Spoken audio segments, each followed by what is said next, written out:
नमस्कार मित्रांनो, मी आहे गौरव. तुम्ही पाहत आहात स्टोरी वॉल्ट आणि अ, आज आपण बोलणार आहोत बिग बॉस मराठी सीझन 6.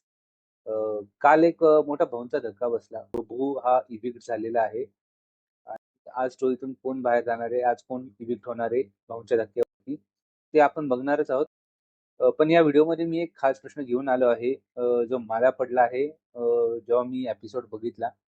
तर मला प्रश्न असा पडला होता, की प्रभू हा खरंच इतर नॉमिनेट सदस्यांपेक्षा वीक होता का? की त्याला वोट कमी पडत होते का? ज्याच्यामुळे तो इविक्ट झाला. प्रभूचं इविक्शन अनेक जणांना धक्का देणारं होतं. कारण ज्या पद्धतीने तो खेळत होता, तितका तो कमजोर दिसत नव्हता. काही वेळेस तो तन्वीच्या अंडर दिसला, पण त्याचा स्वतःचा गेम पण होता. दुसऱ्या बाजूला रेवा आणि दीपाली यांचा परफॉर्मन्स पाहिला तर नॉमिनेशन टास्कमध्ये असो किंवा कॅप्टन्सी टास्कमध्ये असो, त्यांनी जी कारणं दिली होती, ती खरंच स्ट्राँग नव्हती. ती खरंच हास्यास्पद होती.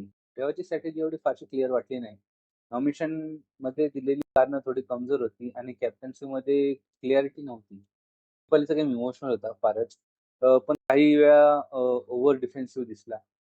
काट्यासाठी खेळताना दिसली. पूर्णपणे काट्यासाठी तिने इंडिव्हिज्युअल गेम असा काही दाखवला नाही. प्रभू मात्र एक चांगल्या पद्धतीने खेळत होता. तो तन्वीच्या सावलीत दिसला, पण इंडिपेंडंट मूव्ह देखील त्याचे भरपूरदा दिसले. शांतपणे ऑब्झर्व्ह करून तो एक स्ट्राँग खेळत होता. म्हणून प्रश्न उभा राहतो, जे ऑडियन्सनी प्रभूला वीक का समजलं? व्हिजिबिलिटी कमी असू शकते. कंटेंट आणि कॉन्ट्रिब्युशनच्या दृष्टीने पाहिलं तर तो रेवान दीपालीपेक्षा बेटर वाटला. आज पुन्हा इव्हिक्शन होणार आहे. तो इथून कोण बाहेर जाणार याची उत्सुकता सगळ्यांना लागली आहे. पण इथे एक गोष्ट ध्यानात ठेवायला हवी. बिग बॉसमध्ये कधी-कधी स्ट्राँग प्लेयर व्हिजिबिलिटीमुळे बाहेर जातो. तर काही वीक प्लेयर सर्व्हाईव्ह करून जातात. म्हणूनच इव्हिक्शन नक्कीच इंटरेस्टिंग असेल. तर मित्रांनो, हा होता माझा एनालिसिस.